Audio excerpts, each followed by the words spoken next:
So what I'm going to talk about today is is our best high schools ranking, and the two links on this, the first page of the PowerPoint contain important information that relates to our high school ranking. The bottom link is a detailed appendix that goes into many pages explanation of the ranking and the methodology. So I'm going to cover, the data that we use in the rankings, the methodology, and some of the overall results of the ranking. How Pennsylvania fared in the state of Pennsylvania, and some of its schools fared in the ranking. I'm going to be discussing the best high schools ranking, which is published annually, and it was a ranking that was published in April of 2014. The new high school ranking has not come out yet. And likely, we haven't announced a date, but it'll be in early May. So I'm talking about information that's on our website now, that's been on our website for 11 months. I'm going to try to explain how different schools fared in Pennsylvania for different reasons, using the methodology, and try to explain how if administrators, how they could do better in the ranking. Okay, so this is the ranking. This is on usnews.com. This is our web page, our website, and this is like the portal page of the best high school rankings. So you can get to it by going Google US News Best High School Rankings, and you click on it, and this will come up. And on this page, you can see it has a link to the overall rankings, and then it has all the states' data, each individual state, and you can click on a state, and it'll take you to that state's portal page. So if you clicked on the word Pennsylvania from the portal page, the home page of the high school rankings, it would bring you to this page, and this has sort of the entry to the state of Pennsylvania's data. Now the data that we're using for this comes from the Common Core data. We did not call this State Department of Education, or we didn't call each individual school district, which I understand there's over 1,000 in the state of Pennsylvania, and gather information on enrollment or number of schools. It was aggregating the Common Core data, which is filings that are required by the state that goes into the federal government. So this gives the rankings of the top schools in Pennsylvania, and some summary statistics, and a write-up about the state. So an important part of our best high school rankings, which we published, I think, 6 out of the last 7 years, is the data. So US News is not collecting data directly from any high school or school district. We're using public source data, and the 4 data sources are the state assessment data. These are the tests that are taken at the high school level, required by No Child Left Behind. And in some cases, we take the files directly off the state website, which I think in some cases we make special arrangements, or we get customized data files depending if the state has suppressed certain information. Sometimes they'll give us an unsuppressed file if we promise not to publish the results in a way that would reveal the privacy rules or break privacy rules. So that's one source of data, state assessment data. The Common Core data, which I've discussed, is a data that you can access off the federal government website. If you go to Google and you search Common Core data, you can find all this data. It's public source. You can take it off the government's website. So that's the second source. The advanced placement data, which is advanced placement tests, which I'm sure all of you are aware of. The testing, which is run by the College Board. We've made an arrangement with the College Board they'll give us the data directly for all 13,000 high schools in the U.S. who have advanced placement. So we're not collecting, and then International Baccalaureate, which is the IB. There's probably 500 or 600 schools in the U.S. that have IB, and we also made an arrangement with IB to get the data directly. So this is a brief explanation of the Common Core data, which is generally reported to the federal government by state education agency officials or designated people in districts, and there's actually a search engine. You can look up your individual high schools or districts in it. It has information on enrollment, demographics, free and reduced price lunch information, staff, so faculty. So it has a lot of basic information about each school or school district. So that's one of the key sources of data that we use. And it's my understanding that individual schools don't supply the data to the federal government. It's done at the district or state level. So one of the frustrations sometimes is that an individual school that doesn't know how its data got on the U.S. government website and doesn't believe it's right, but that's a state issue.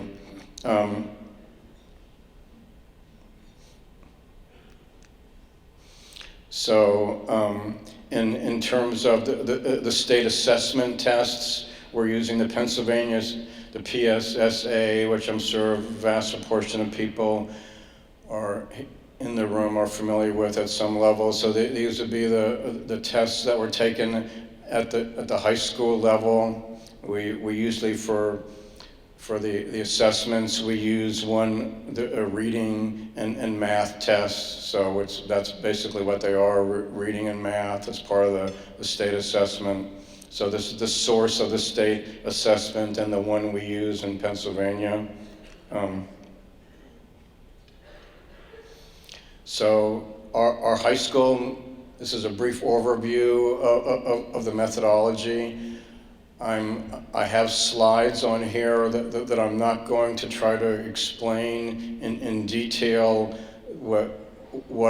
how to do a mathematical formula. The slide is up here to show that if you're interested in taking a deeper dive in the data, that it's available if you want to try to understand it in depth. But our methodology has three parts to it. The first two parts, which are step 1 and step 2, are done within each state. So step 1 and step 2 of the methodology are all the data that's analyzed relate to the schools in Pennsylvania. They're compared to each other. And if a particular high school passes both step 1 and step 2, and we'll define what passing means, that then it's eligible for step 3, which is a comparison of the schools at the national level.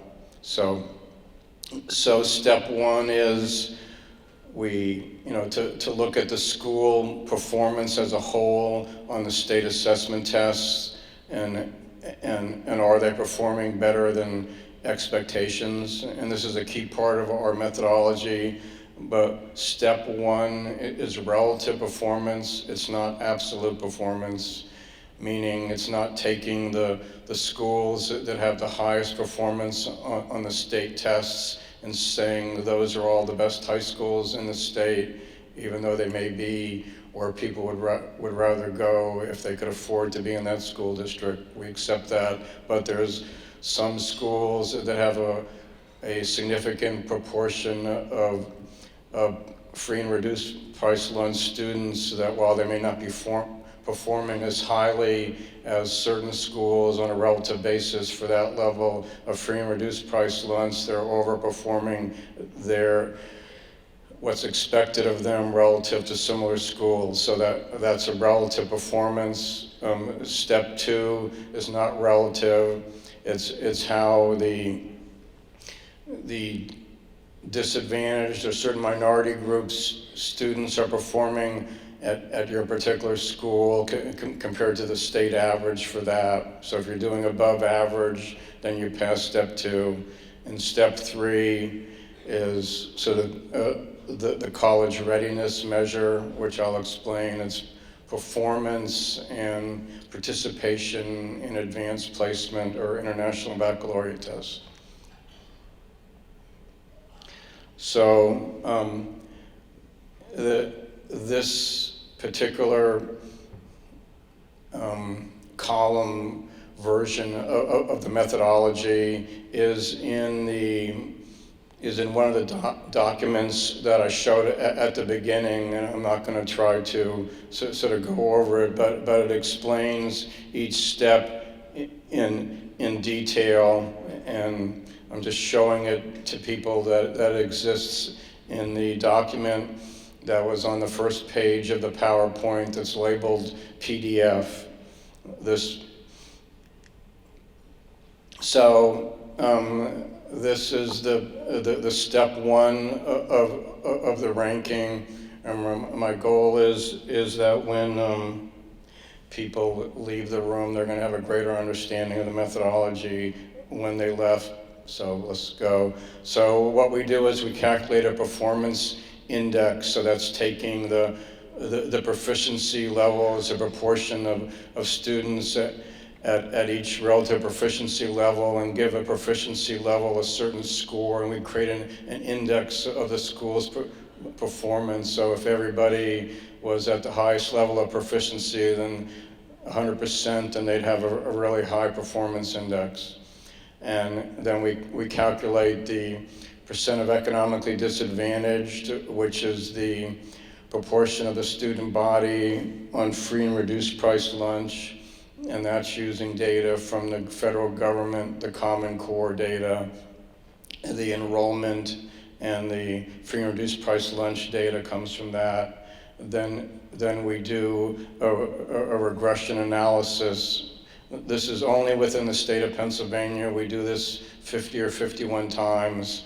And then if a school, for the schools that are greater than 1/2 a standard deviation above the line, then they're considered passing step 1. I'm not sure that, I guess this basically is not visible, but it does have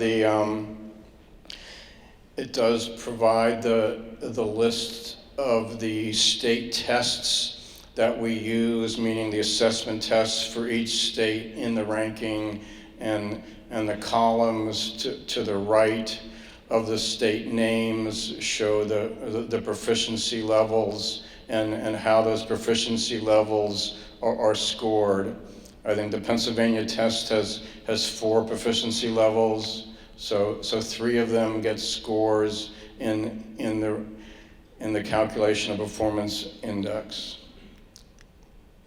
So here's that formula that I talked about, that we have a formula to create a proficiency index, which takes the percent of people and at each proficiency and weights the results, and we create an index value, and it's explained. So this is the state of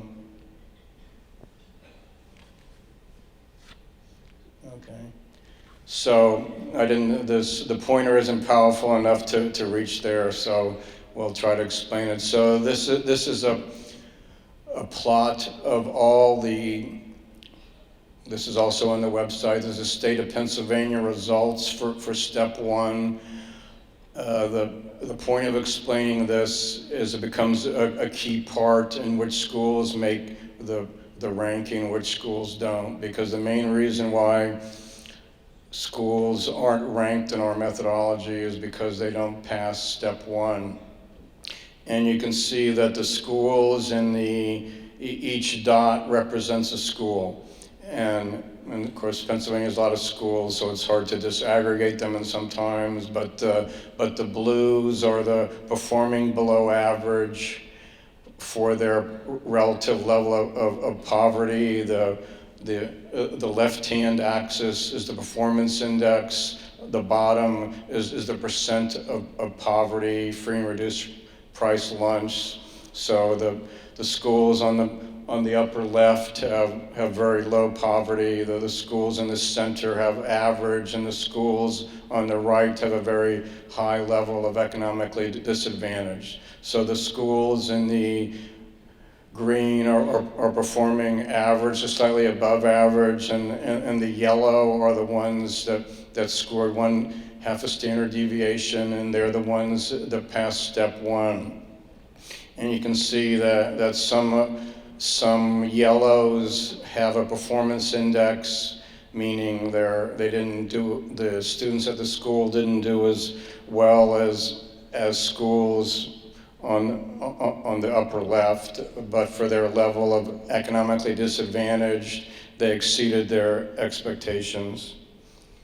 So all the schools in the yellow passed step one. Okay, so here's an explanation of step two. There isn't only a small proportion of schools that pass step one don't pass step two, but still some don't. This is basically calculating out another one of these index values for the disadvantaged student subgroups, and it depends on how the schools break out, how the states break out their data to how we're able to calculate it. But so there's an index value for reading and math for the disadvantaged groups in a particular high school, and there's a statewide average, and then if your school does better than the statewide average for that disadvantaged subgroup, then you pass it. And there's a slide here that shows how that is calculated. So step three, so for the schools that pass step one and step two, they compete on a national basis. Remember, step one and step two are only within each state. So step three is we calculate the participation in AP and IB. This is based on students in the 12th grade. It's not for the whole school. It's at the end of the 12th grade. What have you participated? Have you taken one AP or IB? And then performance is that same group of test takers. I mean, how many students passed an AB or IP test, with passing an AP is 3, IB is 4. And then we calculate a college readiness index on a scale of 100. There are some schools in the US where every student has taken an AP and every student has passed an AP, not a large number, but a small number. And then we sort that in descending order, and then the schools that are above the median of all college readiness indexes, they're the ones that get a medal. So I think this shows the mathematics of how the college readiness index is calculated. It's just more detail about what I said.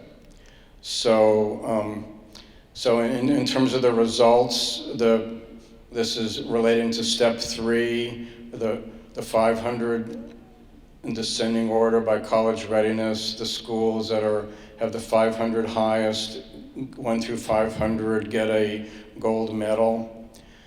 And the silver medals are the next group of schools that have higher than the median college readiness. For the rankings that are on our website, that's 1,519. And bronze medal are schools that could have AP and IB programs, but they're below the median of college readiness, or they don't have any AP or IB, but all of the bronze have passed both step 1 and step 2.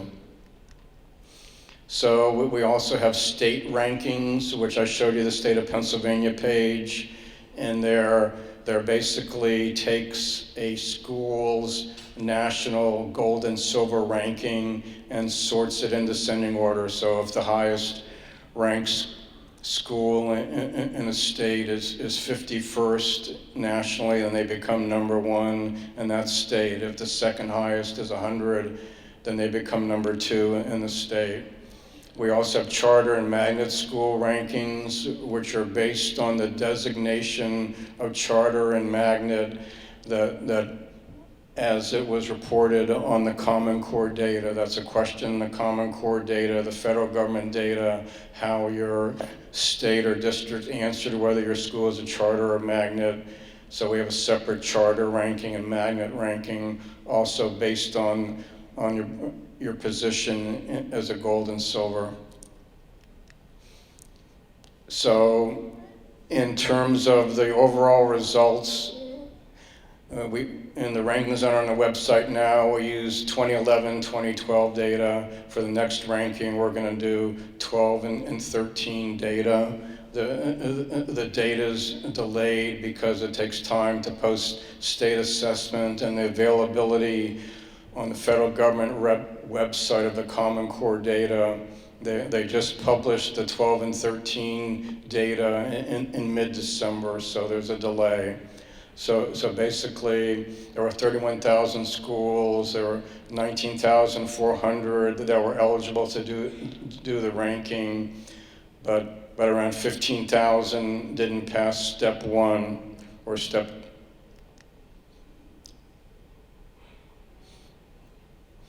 So this gives a proportion of schools, around 24% got a medal. 14% were bronze, 8% were silver, and 3% were gold.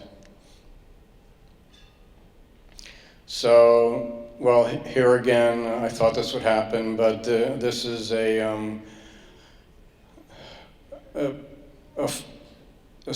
information that's also on our website, but I put the state of Pennsylvania.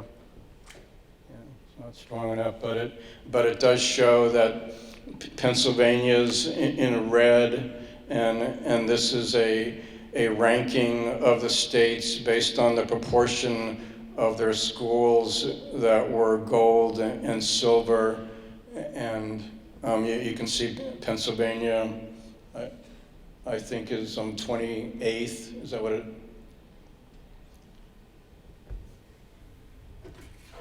So let me keep going. And this actually is a characteristic about Pennsylvania. I'm not going to pretend I'm an expert on Pennsylvania, but why is Pennsylvania ranked this way? It has to do with that some of the states that are higher up on this list, they have about the same proportion of high perform. Each state has around 25 to 30% of its schools that pass step 1 and step 2. This ranking is based on college readiness. So the state of Pennsylvania, if for whatever reason the school districts or the state or the local governments have invested or haven't compared to the other states like Maryland or Virginia, implemented AP curriculum to the same degree as other states. So that's why fewer Pennsylvania schools are gold and silver, even though, if that makes sense, you can ask more questions later. So this takes the state of Pennsylvania, maybe you can see this, compared to Ohio on the western border. Everybody knows that. So Pennsylvania was ranked 28. You can see that 25% of the schools were bronze and better. That's in the center. Ohio had 30%, so around the same, but Ohio had 14% of its schools getting silver and gold, which is reflective of the proportion of students taking and passing APs. So that's why Ohio had more schools as gold and silver, even though they had more or less the same relative proportion of schools that were high performing in the state. And Ohio did have a greater proportion of gold, 3 versus 1. So I'm going to try to explain some individual schools in each state. This was the top performing school in the state of Pennsylvania and Philadelphia. This is both a magnet. It was 52 nationally, number 1 in the state, 22 highest magnet. It also was in our STEM ranking, which I didn't talk about, but that's a ranking that we do based on AP STEM participating and passing advanced placement STEM courses. So you have to have a STEM curriculum, and you have to take science and math, STEM, science, technology, engineering, math. So the Masterman School has 25% economically disadvantaged. Its college readiness was 87.4. One way to look at 87.4 means, on one level, it means that around 87% of the students at that school took and passed at least one AP by the time they graduated high school. And it had 145 college readiness index, which probably meant that almost everybody had the highest level of proficiency using the state test. So this is a presentation. You can, this is the information that's on our website. Each school has 3 tabs. And so this is the first page of each school's information on our website. And it gives its ranking information. There's another tab called Student Body, which is the center tab. And this gives profile information that we took from the Common Core data. So, what US News did is we took public source data, we thought of a creative way to present it, and we did calculations from it, and we presented it on our website, and we linked in all this different data sources under one ID number, and that's how you get information like this. So it has another, okay, so this is the final page of data. It has this particular school's Masterman's performance on the state tests, the index values we calculated, and beneath this there's performance data on AP and IB, if you want to look at it.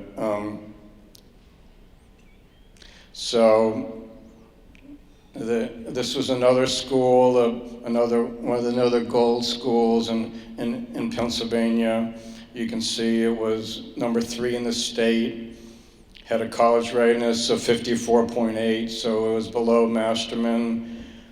So over half the students were involved in the AP program. You can see it has a very low percent of economically disadvantaged. Obviously, you know about New Hope. I'm not an expert, but this means that there's very few people who are on free and reduced price lunch. But you can see its state performance index was lower than the Masterman, but it was still high enough to be in the top, to be a yellow on that Pennsylvania graph. This is another school also in Philadelphia, Pennsylvania. This is a charter school, and it won a bronze medal. So the reason why it won, it had college readiness, but it was 16, which meant that around 16% of the people took AP and passed one test. This is a rough, but since it was below the median, which was 18, it didn't get a silver medal, it got bronze. It has a very high percent of economically disadvantaged. So you can see what relative performance means, that they had 87% of their students free and reduced price lunch, and their state performance index of 76, which means it would have been on the far right-hand side of that Pennsylvania graph in a relative performance for a school that had nearly everybody free and reduced price lunch. They did better than many other schools at that level. So that's what relative performance means. They were obviously not a high-performing school on the state tests. So here's another school that won a bronze.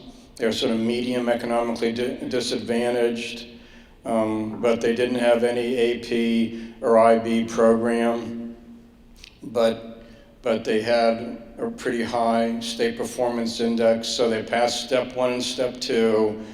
They didn't have any AP or IB, but since they passed step 1 and step 2, they got a bronze. I'm trying to explain different scenarios about the ranking. So remember that this is Hershey High School. I'm sure it's a few miles from this building. I'm not sure how many miles. And this is the ranking. That, remember, it's a ranking on our website now. This could change in the new ranking, but this is also a school that has a relatively low economically disadvantage at 11%. Their state performance index, you could see compared to New Hope was around the same, but it was somewhat lower, so that they needed to do better on the state performance test for that level of economically disadvantaged. Even though they had very high college readiness, 52, that would have made them 34th in the state, but because they didn't pass step 1 and step 1, they weren't ranked, even though they're obviously a high-performing school and have a lot of college readiness. But using this methodology, they didn't get a medal.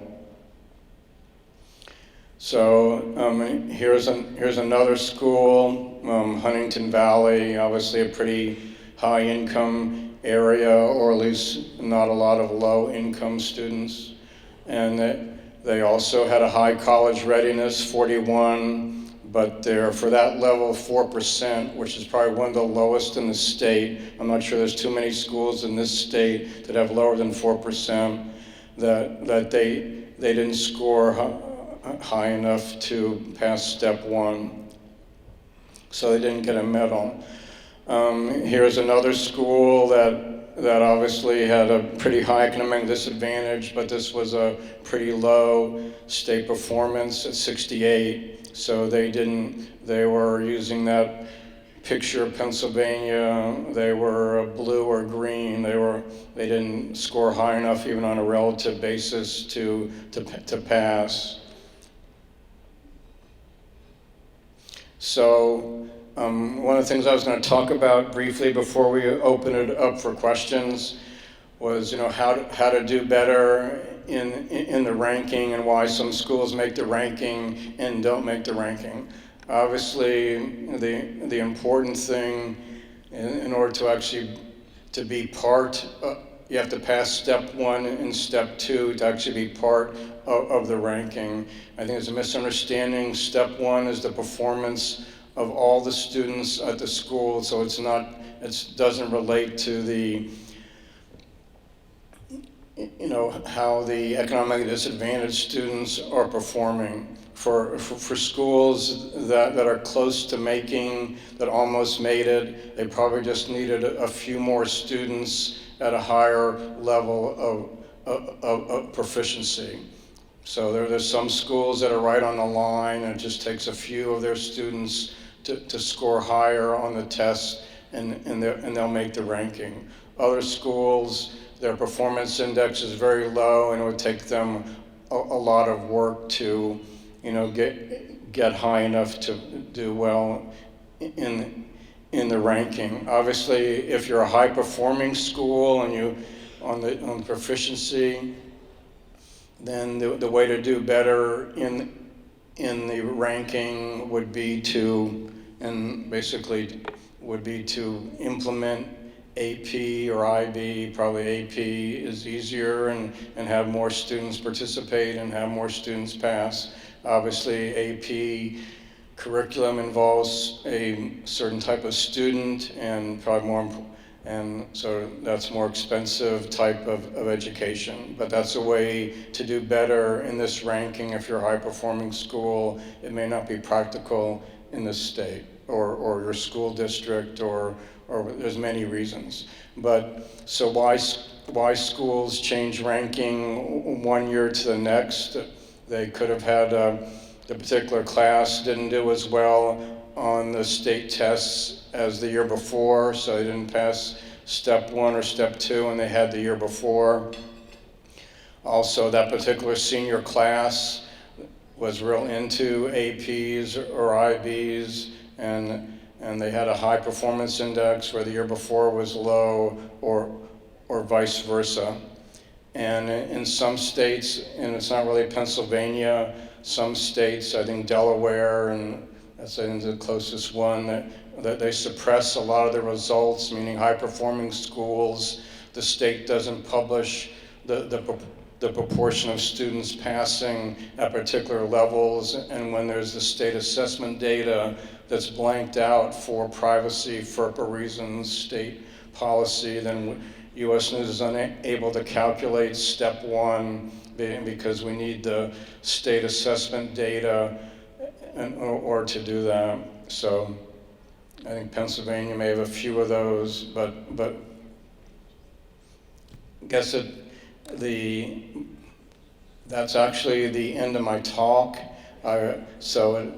Opportunely the screen went black, but that was the end. If anybody has any questions, I realize that this was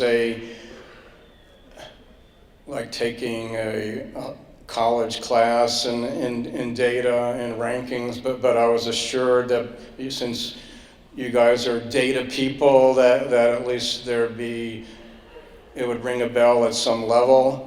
And at least I hope I reached the bar that when you walk out of the room that you'll know more about this best high school rankings than you did when you walked into it.